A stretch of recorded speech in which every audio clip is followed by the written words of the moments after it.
Welcome to episode 83. Great that you're here with me because I've got another treat in store for you today. Today's episode is a really honest conversation about leadership, confidence, career progression, and what happens when you reach a point in your career where the path ahead no longer feels obvious. I'm joined today by my former client, Helen Cook, a people director with a fascinating career journey that began in hospitality before she discovered HR and found the profession that truly aligned with her strengths and values. Since then, she's built an impressive career leading people functions with a passion for organisational development, culture, and helping people to thrive at work. Having started out in operations, she has spent her HR career supporting organisations through growth, change and transformation, with the aim of building strong teams and positive work cultures. Outside of work, she's always trying to balance family life with career ambition, first as a single mum to her now 21-year-old son, and more recently as a wife and mum to a lively 4-year-old daughter. She got married 3 years ago and understands firsthand the challenges and rewards of juggling work, family and personal growth. She tries to bring that same perspective, empathy and practicality to the way she supports others and the businesses she works in. What I particularly admire about Helen is her authenticity. She's incredibly thoughtful, deeply people-focused, and refreshingly honest about the realities of leadership. Despite holding a senior role, she openly shares her experiences with self-doubt, imposter syndrome, and the challenges of balancing ambition with family life. Her determination, emotional intelligence, and commitment to staying true to herself make her a wonderful role model for aspiring leaders. Now, in this conversation, we explore finding a career that truly fits who you are, leading authentically, the challenges of leadership through growth and change, why leadership isn't always about being the loudest voice in the room, and how coaching helped Helen gain clarity when she found herself at a crossroads in her career. So whether you're building your leadership career, questioning what's next, or simply looking for reassurance that even senior leaders don't have it all figured out, there's so much wisdom in this conversation. Let's dive in. Welcome, Helen. Thank you so much for agreeing to come on the podcast today. Hello. I'm really excited about having you talk to us about your career because you've had a really interesting career in HR and hospitality. So could you just tell everybody a little bit about your career journey and what you're doing right now? Yeah, so I started out in hospitality. Like a lot of people, I didn't plan to be in hospitality. So I started out in operations and got into management quite quickly within bars. And I really enjoyed doing that. I always enjoyed the people side of it and the training side of it, maybe a little more than dealing with some of the guests, some of the more difficult things with the guests. And then I had my son when I was about 25, so I couldn't go back and work within operations. I was a single mum, I couldn't do the hours.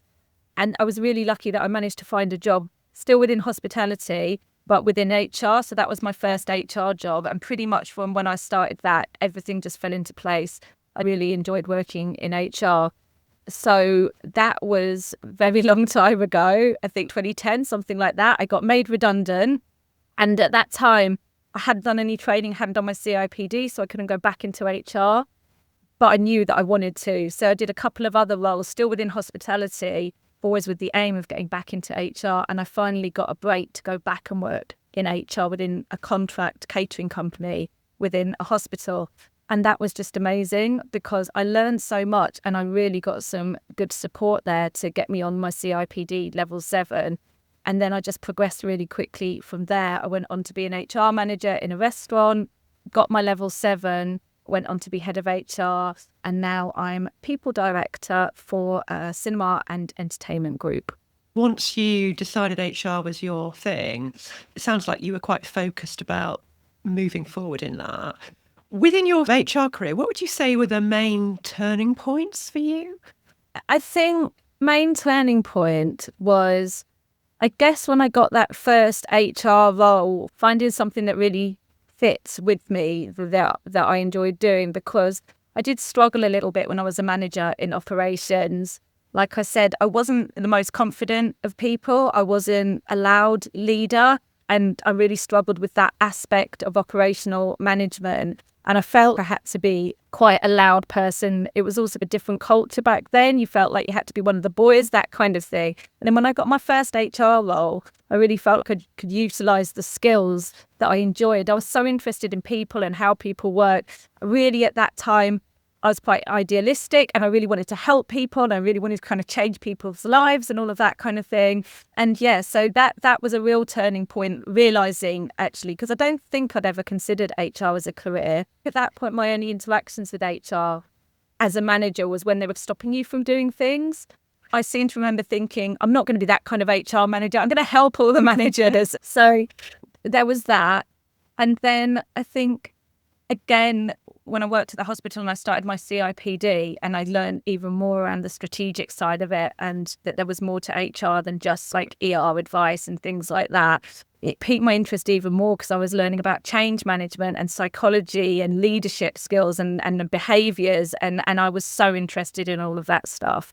So that was another major turning point. And then I guess again when I got my most recent people director role as well, looking at HR through another lens again where suddenly it's not so transactional. It's all about relationship building. That's really interesting. So it sounds like that first turning point was you finding a way to be authentic at work, finding a role that suited you and your skills and your strengths and allowed you to be who you really are and play to those strengths rather than being somebody else. Yeah, absolutely. And I think all the way through my career is finding roles where I can be myself is really important to me because I'm not always the most confident of people. And when I'm outside my comfort zone, I really struggle. But then it's recognizing what skills you have and being able to work with those. So being authentic is, super important to me. Although I don't know that I've always realized that's the thing that's been important. But looking back, that's been crucial in all of my roles. And can you maybe say a bit more about your current people director role? Because I know it's a big role. Yeah, so my current role has been such an interesting role because I've joined a company where it's been on a real growth journey and I've been lucky enough to join it at a time to be able to go on that whole journey. When I joined the company, which was back in 2019, I was the first hire of the CEO who'd been there around 18 months, who was looking to put together a new senior team. So I joined at that point and then I've been on this journey the whole way and the company has gone through significant change. So, I mean, not to mention going through COVID, which was an interesting experience for everybody and people in HR particularly. Not furloughed for one day, in that period. We went through COVID. We really pivoted the business. So we're a cinema business and we diversified our offer and brought in leisure when we came out of COVID. We've built on that model even more. We've gone through an investment cycle and now we're growing even more. As a people director, interesting for my own role and how I've had to change in that time. Like I said, moving further and further away from the day-to-day transactional stuff and almost purely kind of relationship building and managing relationships, but also interesting looking at the personality of a company and how that affects the people that work within it. So often we talk inside the company, we talk that we're in that difficult teenage phase right now as a company, and then how that impacts on the employees is really been difficult and difficult to manage as well and lead in that environment at times. Yeah, that's really interesting. That teenage phase of an organisation. If anyone's had teenagers in their life, it's definitely challenging just as a parent, but as an organisation, I can imagine that's a huge challenge with all those growing pains that you're experiencing. Yeah, definitely. Because I think like a teenager, we feel like we're ready to be bigger and we feel like we want to do all of these things and we're ready to do all those things, but we've got to actually get there still. We're still going through some growth. So yeah, there's a lot of ambition and drive, but we've got to get there as well and do the work to get there. Yeah.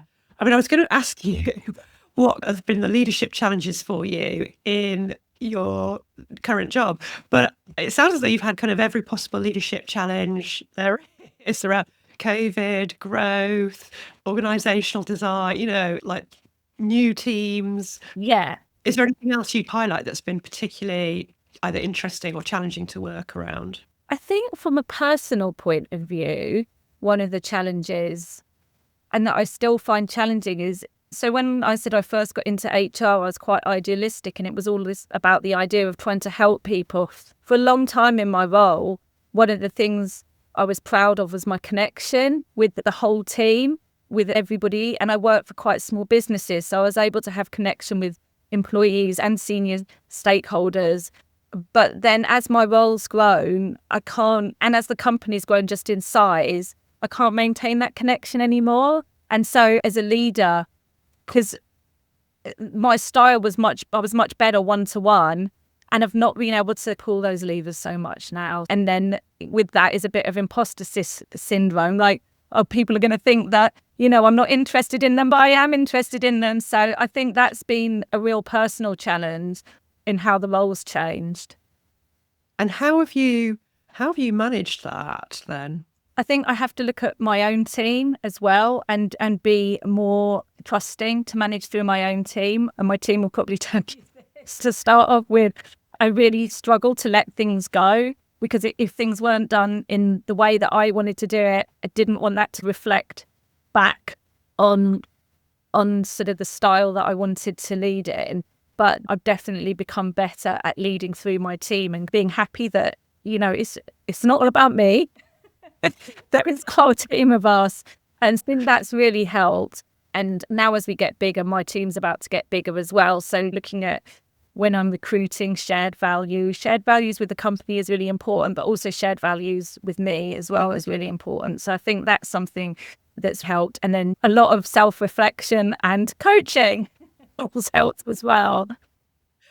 Yeah, which we're going to get onto in a minute. But I think it's great that you can be so honest about that challenge, because as you progress in an organisation, you get more strategic and further away from the hands-on, the people who are working at the coalface kind of thing. And if relationships is one of your strengths, then you do really have to adapt your style, don't you, to be able to retain that core, but deliver it through a different means, like you're saying, through perhaps your team instead. Yeah, I definitely think you have to adapt your style. And something that I've learned along the way is that, it is about adapting your style and not trying to be somebody else. And I think when you fall into the trap of trying to be somebody else, then that's when things can go a little bit awry. But looking at your own style and thinking how you can adapt it to a situation, and also looking at how you build those relationships upwards as well and make those relationships count is really important. Yeah. Let's talk about coaching, because we worked together last year, didn't we? Yeah. What was it that made you decide to embark on a coaching experience with me? I think I'd got to a point where I'd got into a bit of a knot.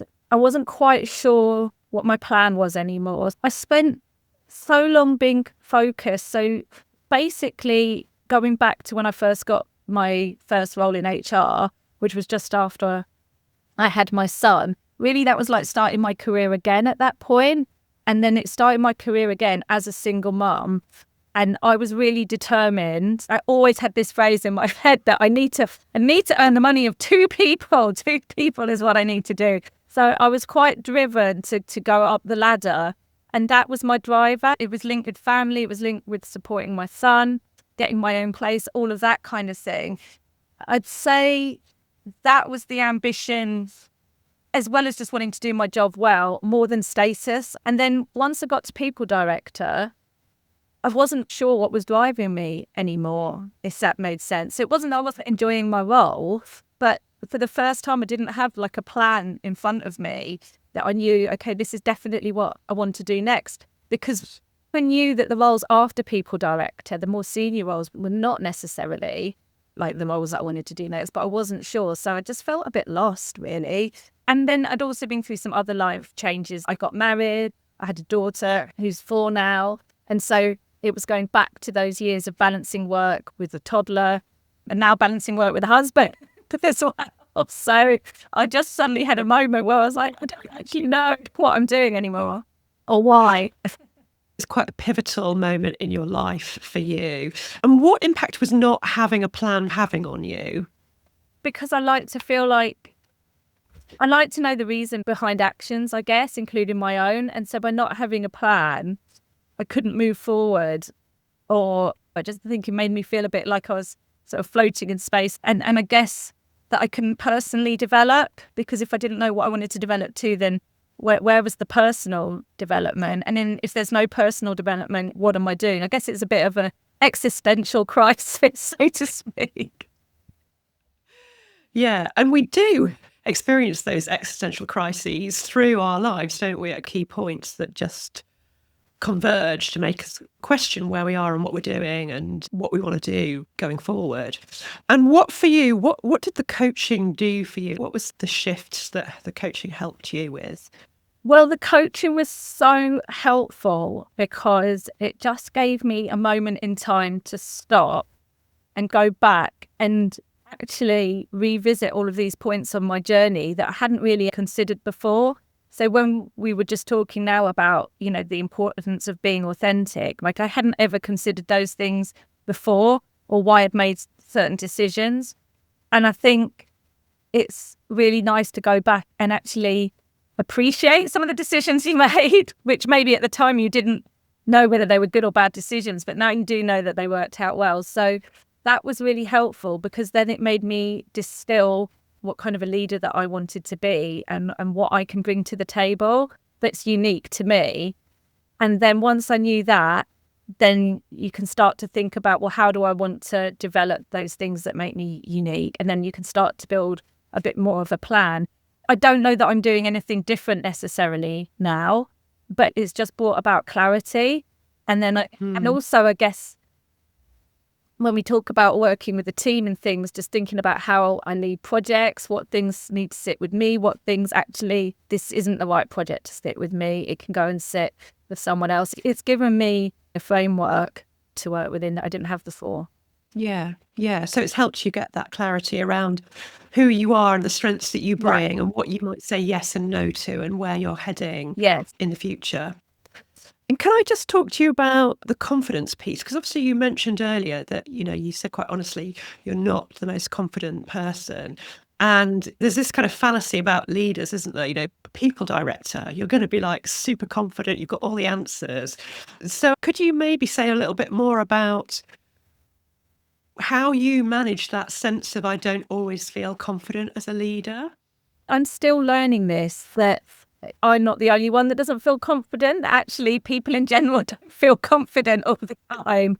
And actually, people do think that I'm confident. I do think that I've learned to be able to get into my own head and just go into a meeting. And it's particularly if I'm at work, I guess it's like going on stage. You can become like a people leader, and that makes you feel a bit more confident.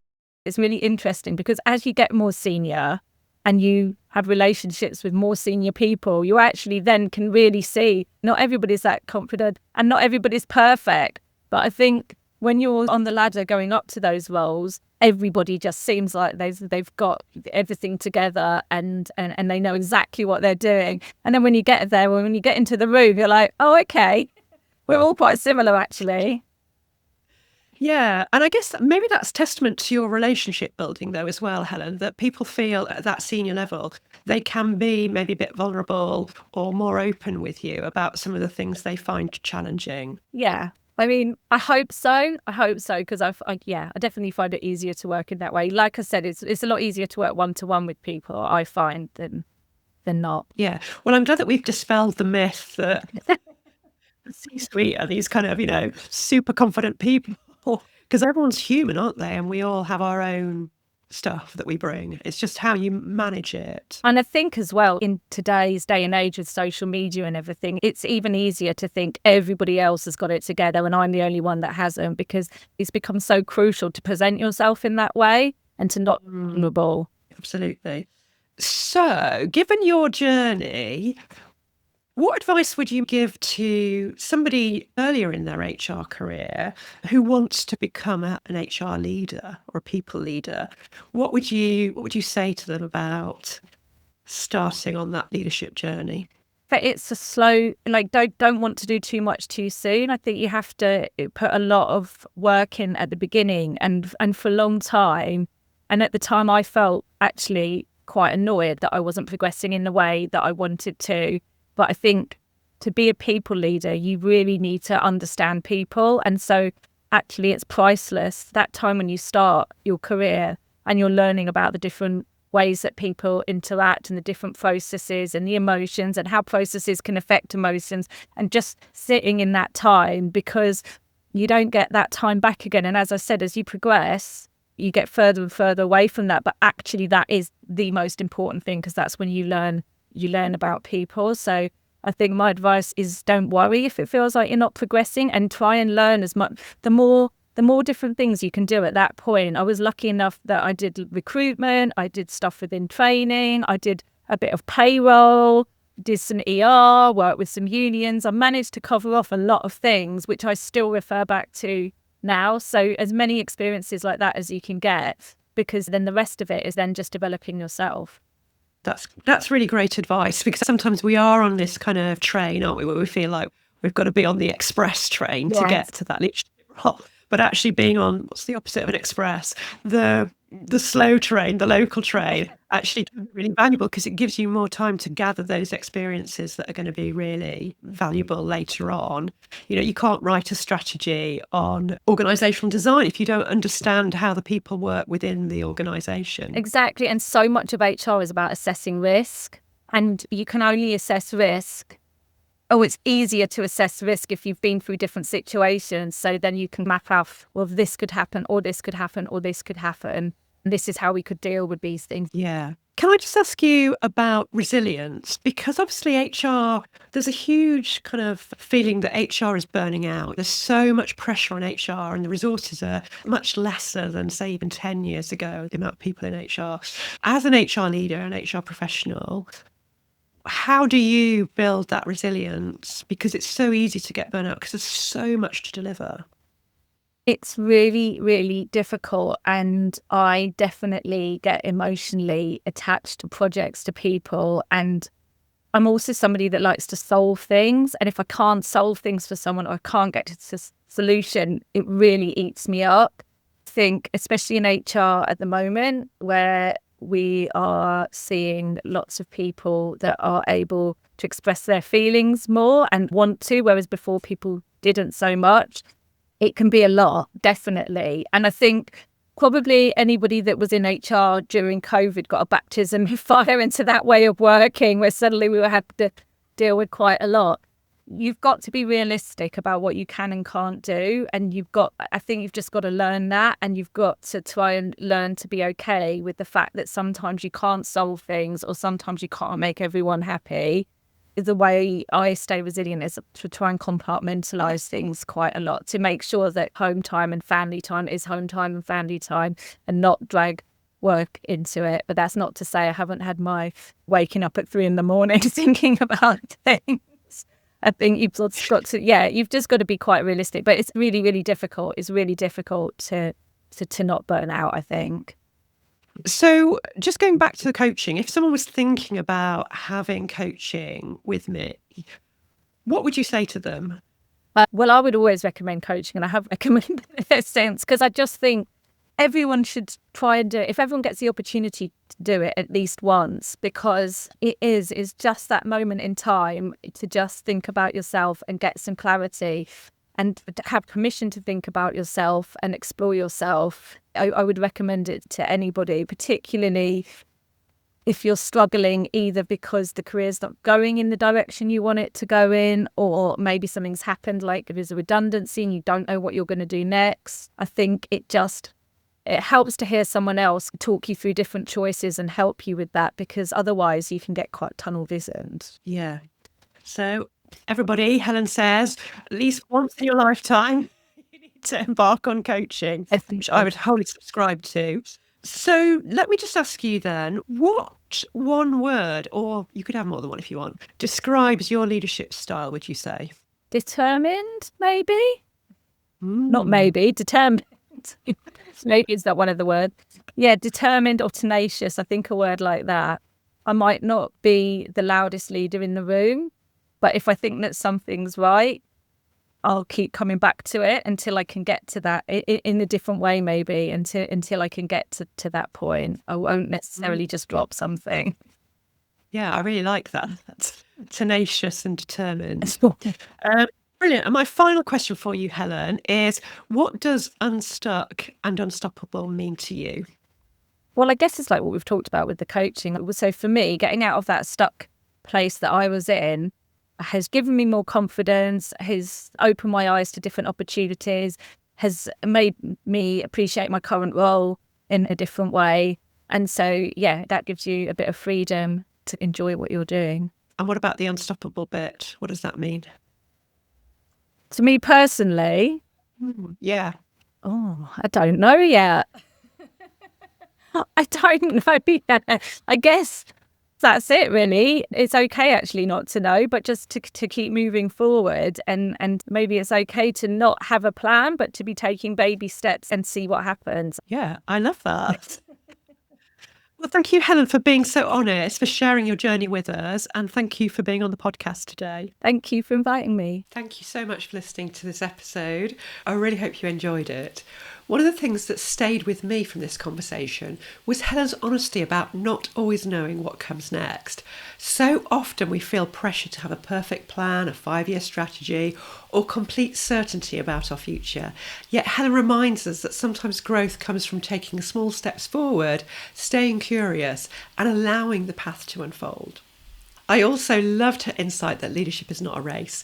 In a world that often celebrates rapid progression, Helen highlights the value of gaining experience, learning from different situations, and taking the time to truly understand people before stepping into a more senior HR people leadership role. And perhaps more importantly, her story is a powerful reminder that you don't need to change who you are to be a successful leader. Some of your greatest strengths may be the very qualities you once thought were holding you back. If this episode resonated with you, please subscribe, leave a review, or share it with someone who might benefit from hearing Helen's story. And if you're currently feeling stuck, uncertain about your next step, or questioning your direction, remember that clarity often comes from creating the space to reflect rather than rushing to find the answer.